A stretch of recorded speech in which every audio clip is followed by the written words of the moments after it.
All right. So many great things happening with the Mac. And John, I agree, that iMac Pro is really badass. All right. Next up, let's talk about iOS. The world's best and most advanced mobile operating system. Our customers love the latest version, iOS 10, which has an industry-leading 96% customer satisfaction. And it's absolutely incredible that 86% of our customers are running iOS 10 and taking advantages of its capabilities. This blows away the other platforms that suffer from horrible fragmentation. With iOS, developers can always target the latest capabilities and features of our latest operating system and be confident that there's customers there for them. Now today, we're going to take the world's best and most advanced mobile operating system and turn it up to 11.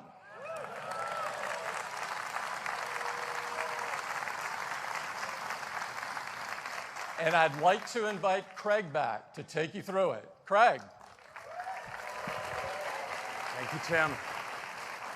Hello again. Let's talk about iOS 11. It's a big one. Now, we have a big focus on technologies in iOS 11, but also some really big features. We have a lot to talk about. We're going to start with messages. Now, you all know in iOS 10, we added iMessage apps and stickers. People have had a lot of fun with these. And now in iOS 11, we're making them more discoverable than ever with this redesigned app drawer. You can see you have your apps accessible right there at the bottom of the screen with just a tap. You can bring them up, scroll through them, and tap into any app. It's really easy. It's going to make it a lot of fun for you to use your apps and stickers. Now, the big story with messages, though, is messages in iCloud. Because now, with your iMessages in iCloud, when you sign in to another new device, well, all of your conversations are automatically synchronized.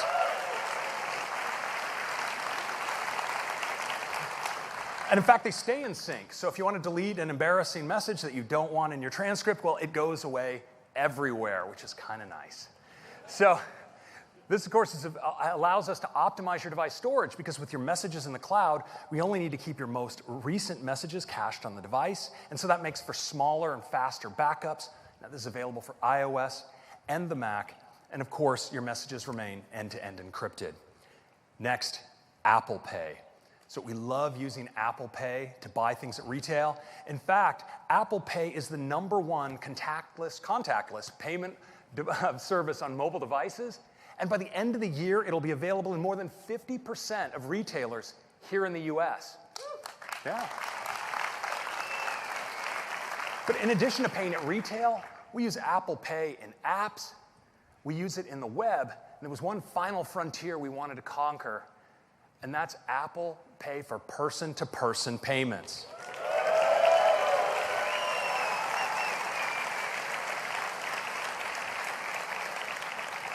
Now, it's super simple because it's integrated right in to Messages as an iMessage app.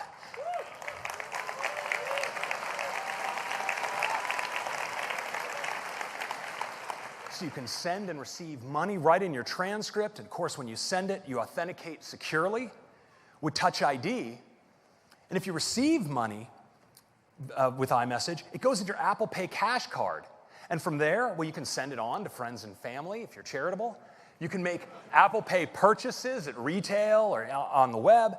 And of course, you can pull it out and transfer it to your bank. And it's available across all these iOS devices and Apple Watch too. Thank you.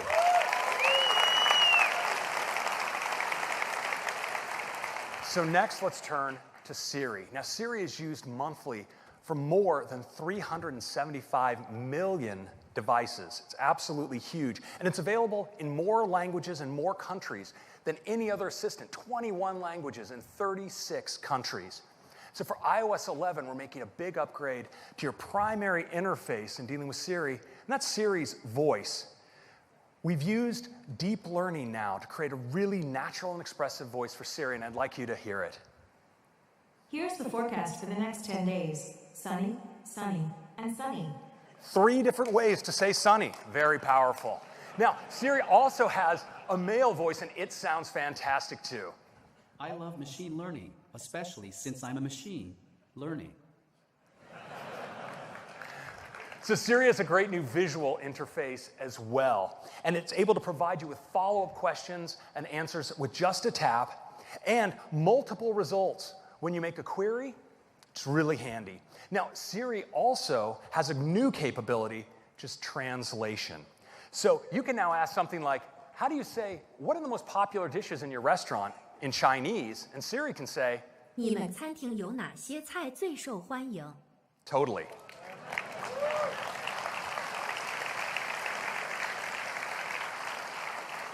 Now, translation initially will support translation from English to Chinese, French, German, Italian, and Spanish, and we'll have more language combinations coming in the months to come.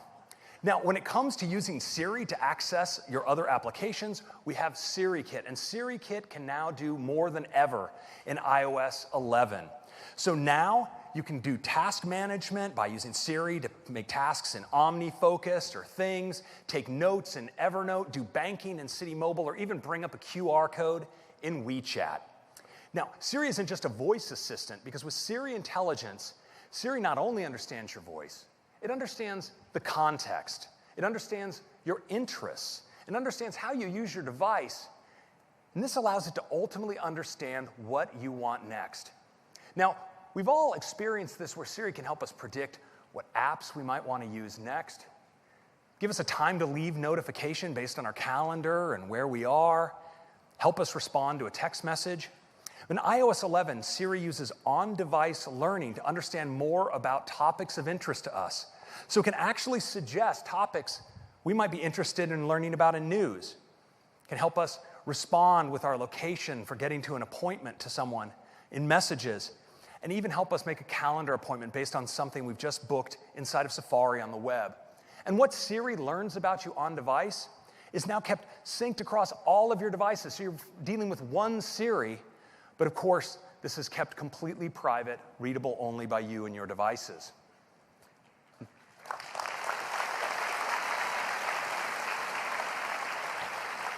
Next, let's talk about the camera. People love the fantastic cameras in the iPhone 7 and 7 Plus. And in fact, our customers now take 1 trillion photos per year. It's absolutely amazing. And they take a lot of video too, and today they do it in H.264. But now, with our latest iPhones and iOS 7, we're using HEVC, which is giving us up to 2 times better compression for camera-captured videos, which means less storage space used on your device and less space used in the cloud. And we're applying these same techniques to replace JPEG capture with what we call HEIF, High Efficiency Image Format. It's based on HEVC, and it also provides awesome quality images at half the size on your device.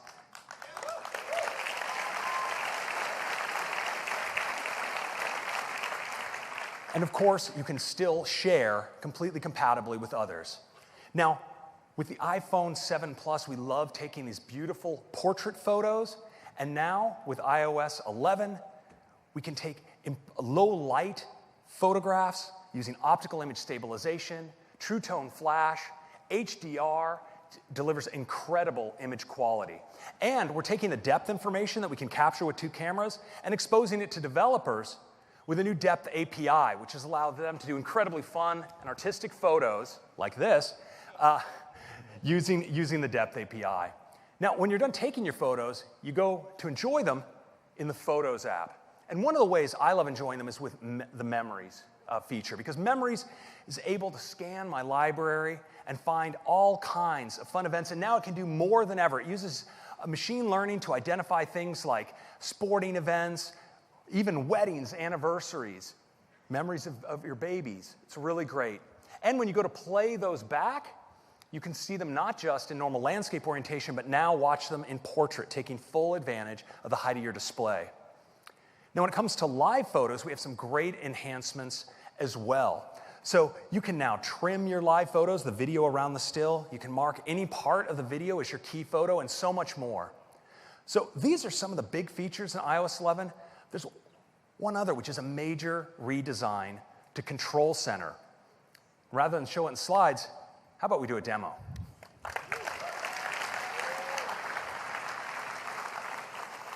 All right, let's take our first live look. No, I don't want to do that.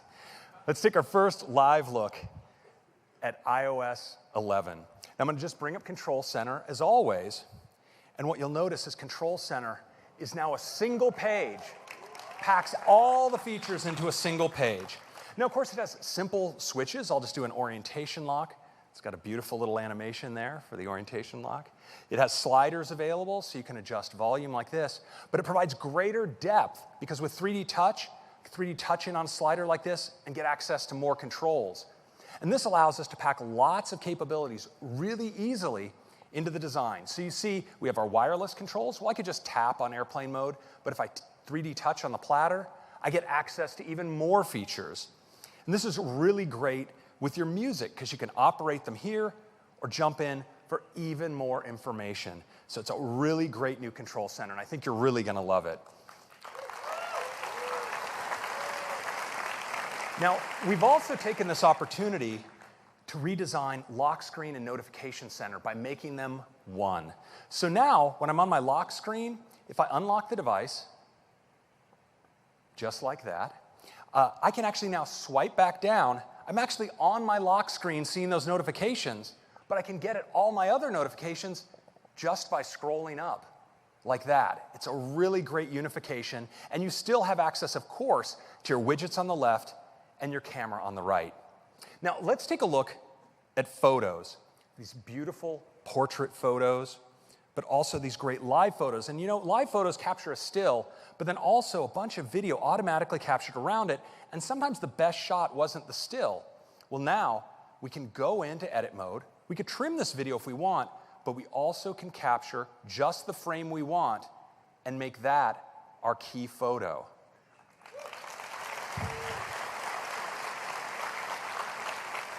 Now, we can do other really fun things with live photos. Now, here's one great shot, this girl blowing a bubble, but wouldn't it be great if she could just keep blowing that bubble? Well, now she can. We actually use computer vision to compute a seamless loop around this live photo. It's really fun. And we have another great effect. So here's a fun jump in the pool, but wouldn't it be better if it bounced? There it is. Now, we can really do some artistic things with live photos as well. So you see, this is a shot where we have still landscape, but then this movement in the water. Now, if you wanted to capture this kind of motion, traditionally you'd have to get a tripod and figure out how to configure a long exposure on your high-end camera. But now, you can actually just go into the effects here and select long exposure and check it out. It's really gorgeous. Now, let's take a quick look at memories, because you see, memories can now capture things like activities, like scuba diving, can spot your anniversaries, these really touching memories of your children growing up, and most importantly, your pets. Let's play a movie about these pets. And what we'll see is that we play them, of course, traditionally here in landscape, which is a great way to watch video. And of course, Memories is using computer vision to actually identify photos of your pet and pick the best scenes. Now what's great is I can also rotate my phone now into portrait, and it automatically reformats to take full advantage of the height of the display.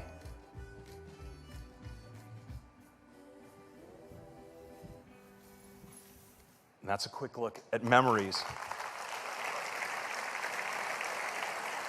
Now, with Memories, we're using machine learning to help learn more about you and what you're interested in by looking at your photo library. But now in iOS 11, Siri does so much more in learning how you're using your device. So for instance, if I'm in Safari here and I'm reading about Iceland, maybe I'm considering taking a trip there. There's Reykjavik as a nice location. Well, now Siri actually on my device spots my interest. So when I go, let's say, into news, Siri automatically surfaces for me a recommendation that I might be interested in news about Iceland. I can just tap in and heart this one like this. And if I tap into a particular article, we can see it mentions certain locations in Iceland. I think this one is called Snæfellsnes. I hope it's okay with anyone who speaks Icelandic. But what's great is now Siri is learning this vocabulary. He knows it might be something I'm going to use in my communication in the future. So when I go into messages and start typing a message, and let's say I start typing Reykjavik, well, check it out. It learns that Reykjavik is probably a word I might type. And what about, there it is, Snæfellsnes. Pretty awesome. Now, let's take a look at stickers, because you notice now, right on the bottom of the display, we have access to all my sticker packs. I can tap in on the bottom here to my Star Wars sticker pack. I can tap and slide, say select music, and we now have Apple Pay right here as a messages app. But what's so cool is if I receive a message saying that I owe someone money, well, you notice the QuickType keyboard automatically surfaces Apple Pay as an option and picks the amount out as what I might want to pay. I can just tap the pay button, send, and authenticate with my fingerprint, and just like that, I've paid with Apple Pay. And that is a quick demo of iOS 11. But wait, there is more. It starts with Maps. Now in iOS 10, Maps brought beautiful new clarity to navigation, and we're now giving you enhanced information for when you get there to the mall. So we have detailed floor plans now of malls with place cards, directory and search, and we let you browse by floor. Now we're going to be supporting malls in all of these cities out the gate and hundreds more per month thereafter. And we're also bringing this support to major airports. You can see where security is so you can plan.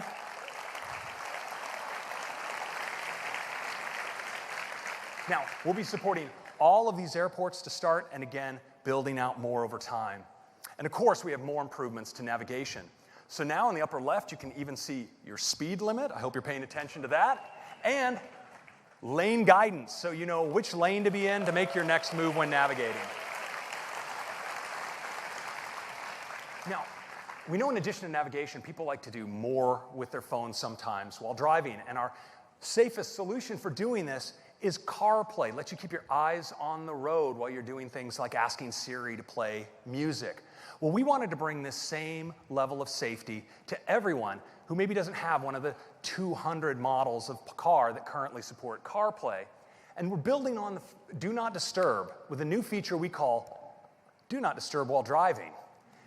And it's all about keeping your eyes on the road. When you're driving, you don't need to be responding to these kinds of messages. In fact, you don't need to see them. So now, when you install iOS 11, we're going to use Bluetooth to understand if you're connected to a car, or even if you don't have Bluetooth, we're going to use Wi-Fi Doppler effect to measure that you're moving in a car. And when you finish that first drive, we're going to suggest, hey, how about we activate Do Not Disturb while driving? And when we do, instead of seeing all those notifications, we have this new user interface for you.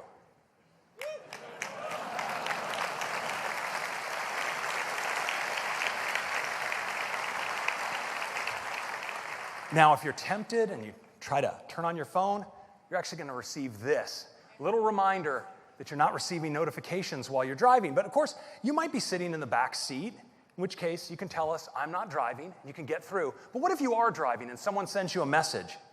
Well, they can now get an automatic response saying, I'll see your message when I get where I'm going.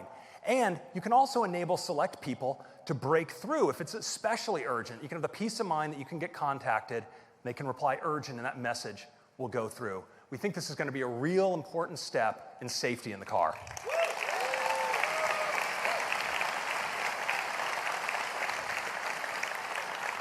Next up, HomeKit. So HomeKit provides a secure and private way to automate all of your devices, your home accessories, And you can do it right inside the Home app and control them here. And also, of course, use your voice with Siri. Now, almost all the major accessory makers are providing great HomeKit accessories across all of these categories, from security cameras and door locks to lights and fans. But there's one category really close to our heart that we wanted to add to HomeKit, and that's speakers. So, you'll now be able to configure your speakers inside of HomeKit and access them via our new AirPlay 2 protocol. It builds multi-room audio in throughout iOS.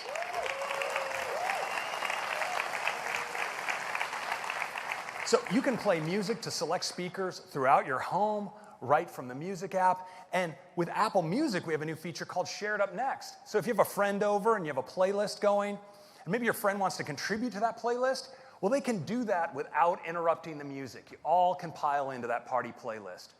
Now, all these speaker makers have announced upcoming support for AirPlay 2, but of course, many of us already own a great AirPlay 2 compatible speaker, and those are the ones connected to our Apple TV, because now your Apple TV can be played to from your iPhone or iOS device and Mac anywhere in the home. And of course, if you turn on your Apple TV, it can control playback home-wide, including using Siri. And we're providing a great developer API, so third-party audio apps in iOS can all get in on the multi-room audio fun. Next is Apple Music. Now, last fall, we introduced an all-new design for Apple Music, which brought greater clarity and simplicity to the Apple Music experience. And we now have 27 million customers who are really enjoying the curation as well as the personalization of Apple Music. But of course, a lot of the way we discover music is to ask one of our friends, what have you been listening to lately? So now in Apple Music, you'll be able to find out right inside the application. For all the music served up, and for you, you'll see indicators if this is music your friends are listening to, and they can configure their profile, either to be public or private, and control what playlists they share or whether all the music they share they want to make available to their other friends. Now for developers, we're also providing a new API, Music Kit for Apple Music. This allows apps full access to the Apple Music service, both on device and from your cloud service. And you can do a tremendous amount with this. Now Nike has done great exercise playlists using the full Apple Music catalog. With Anchor, anyone can be a DJ using all 40 million songs, and Shazam can automatically add songs to your collection that it identifies. But you know, one of the biggest stories today for iOS 11 is about the App Store. Now, to give you the big news with the App Store, I'd like to hand it off to Phil Schiller. Thank you. Thank you, Craig. Well, good morning, everyone. Let's hear it from the way back of the room. Come on, good morning, everyone. Yes. I am so excited to be able to talk to you this morning about the App Store. The App Store is turning 9 years old, and it is going so well. There are 500 million weekly visitors to the App Store who come to see your amazing apps and to download them. They have now downloaded over 180 billion apps to date. That's incredible. That does not include auto re-downloads and updates. Amazing. And just recently we passed $70 billion paid out to developers to date. Yes. 30% of that in the last year alone.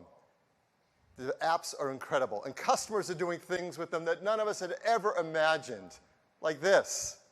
These are people in Hong Kong playing Pokemon Go. Pokemon Go is from Niantic. It was one of the big hits from last year, and there have been a lot of big hits last year from big developers and indie developers alike.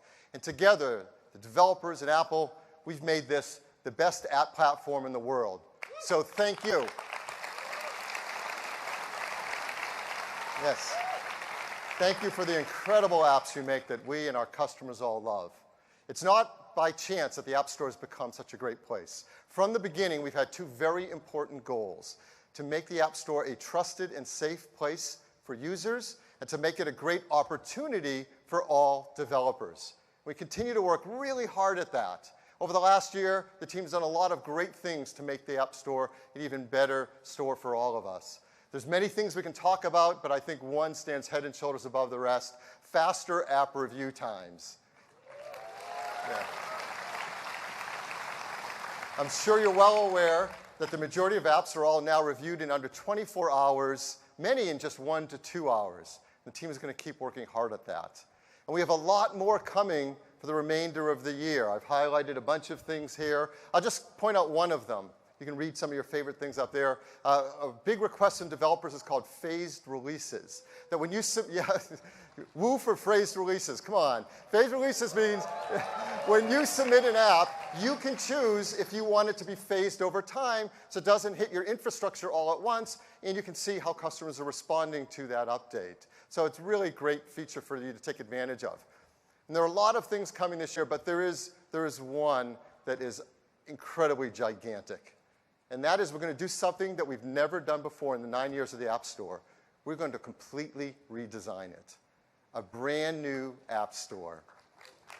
It is absolutely beautiful. The App Store starts with a brand new tab called Today. Now, do you remember back the first time you started downloading apps, when you used the App Store, and it was so much fun to go in every single day and discover the new apps that were appearing? I mean, that's an amazing feeling. And we're bringing that back again with this brand new tab called Today, a whole new way to discover apps. It's a place where we can feature the apps we all love and the stories about the developers who created them. It's going to be such a great place for customers to discover your apps every single day. There's another new tab, Games. Games, the biggest area of the App Store, has its own dedicated space now. So for all of us who love gaming and finding the best featured games of the day and seeing charts about gaming, this is now a place to go to experience all that's happening with games. And not only can we feature games, but for the first time in the App Store, we can feature in-app purchases as well. A big part of your business is now there in the App Store, so the next time you have a brand new level, you have a brand new character, customers can see them right in the App Store and click on them and start the process to get them right away. And since games have their own tab, now apps have their own tab. This is everything that we love about apps besides games, with dedicated features and charts all there for customers to enjoy. And every app and every game, of course, has its own product page in the store. These are more beautiful than ever, more engaging with incredible videos. You're going to love all the features on your product pages. And there's sessions here at WWDC to learn how to take advantage of all those great new app page features. But these are just some of the new things in the all-new App Store. The new Today tab, new Games tab, new Apps tab, and would love to show it to you live for the very first time. So please welcome Ann Ty, Product Marketing Manager for the App Store, to the stage. Ann? Thanks, Phil. I'm so excited to show you the new App Store. So let's get to it. I'm going to open the store, and I land right here on the Today tab, the new front of the App Store that updates every day. The first thing I see is our top story. The world premiere of Monument Valley 2 is finally here. Let's check it out by tapping on the card. This opens a story view where we can learn more about the game and what makes it so great. Looks like this is going to be even more beautiful than the first. I can watch videos that show me what the gameplay is like. And here's a cool quote from Dan Gray at Us2 Games about what inspired them.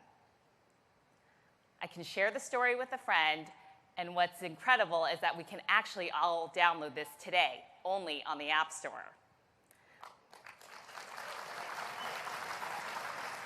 Let's see what else is happening today. What have we got here? Oh, here's a how-to guide about Visco. I use this app all the time. Let's check it out. This is packed full of useful tips. So even if you have an app already, you still might learn something new. Like, I didn't know you could use it to make animated GIFs or GIFs. Anyway, you can make them. I just scroll back up and pull down on the card, and I'm back in the feed. Every day, there's a new app of the day, and a new game of the day, and the daily list. These are great because they're focused on a theme or a goal, like meditation. I've actually been trying some of these out to get ready for this, and it's totally working. If I'm busy and miss a day, I can scroll down and see stories from earlier in the week. So that's the Today tab. If I only want to see games, now I can go to the New Games tab. This is huge. Let's check it out. Up at the top, I can see the biggest new releases or just what the game editors are playing this week. If I scroll down, I can watch a whole bunch of game videos. And it's not just previews, but also tips and gameplay videos by editors too. If I scroll down, I can see charts that only feature games, so it's really easy to see what the most popular games are separate from apps. And now I can browse by game categories too. This page is just packed full of recommendations. This artsy game looks fun. Let's check it out. I'm going to tap on the icon, and it opens up a redesigned app page. It's more beautiful and more useful. I can watch more videos that show me how fun this is, and this badge at the top tells me it was named Editor's Choice. If I scroll down, I can see ratings and reviews front and center, so I can see what other customers think before making a choice. Like this review. It tells me this game is great for killing time. Thanks, Furious Potato Face. For all the incredible apps on the store, there's a new tab too, the Apps tab. Let's go there. It shares the same great design as the Games tab, but with a focus just on apps. So that was just the first day on the new App Store.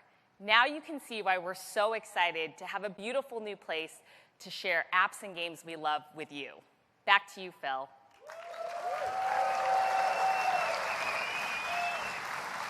Thank you, Ann. So that's your first glimpse of an entirely new app store. We hope you love it. We hope customers love it.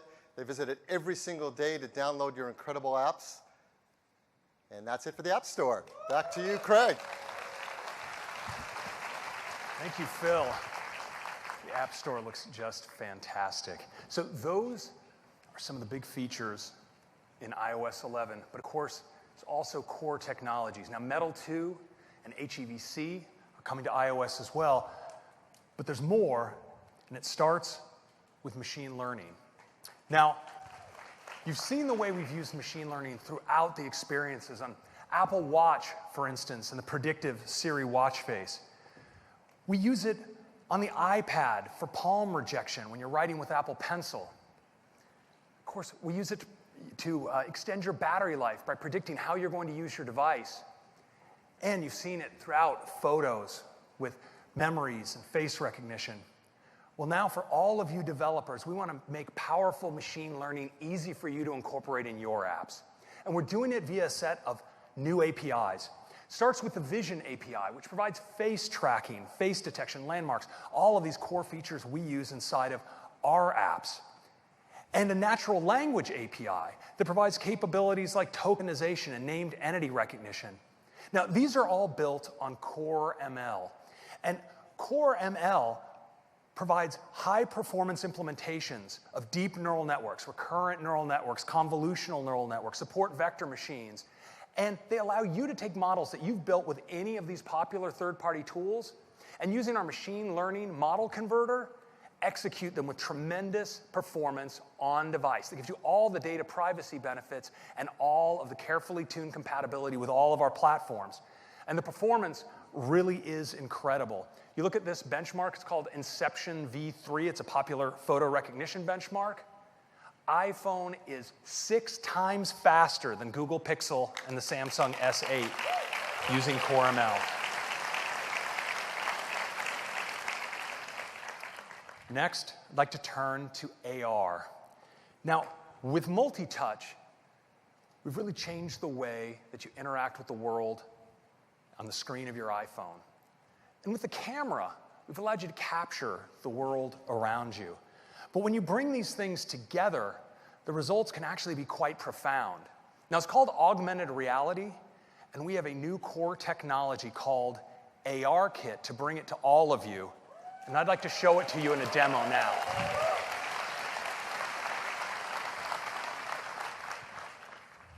So we've all seen a lot of carefully edited vision videos on this topic recently, but in this case, I'd like to show you something for real. So what we see here is an iPhone that's using its camera, but using computer vision, it's actually able to identify surfaces, such as this table, and I can actually just add an object. This is a developer application, a test application that you'll all be getting code for that allows you to do these things. Now, this is a virtual object on this table. Now, got some steam in there coming off the cup. Now, I can add other objects to the scene, and these things can actually interact. Let's add a lamp. And I want you to watch when I turn the lamp on the dynamic shadows here. I'm going to move the cup and watch how the shadow moves in relationship to the light here. It's really pretty incredible. Now, I can add additional objects. Let's add a vase to this scene. I mean, isn't that just incredible? You guys are actually in the shot here with these objects all in augmented reality. So it gives you a little bit of an idea of the technology involved. It's really pretty incredible. Now, how do we do it? Well, ARKit provides fast and stable motion tracking, and it uses all of the sensors and the camera on your device to do this. It actually finds planes like floors and tables. It's able to estimate ambient light, which helps us with the rendering, and also helps with scale. You notice that cup hit the table looking the size of a cup, not the size of an elephant. And we provide integration into all kinds of third-party frameworks to help you with your rendering. Now, the implementation is possible because we're able to take advantage of the awesome hardware in iOS devices, the cameras, the high-performance CPU and GPU, and the motion sensors. And when you bring the software together with these devices, we actually have hundreds of millions of iPhones and iPads that are going to be capable of AR. And in fact, that's going to make overnight ARKit the largest AR platform in the world.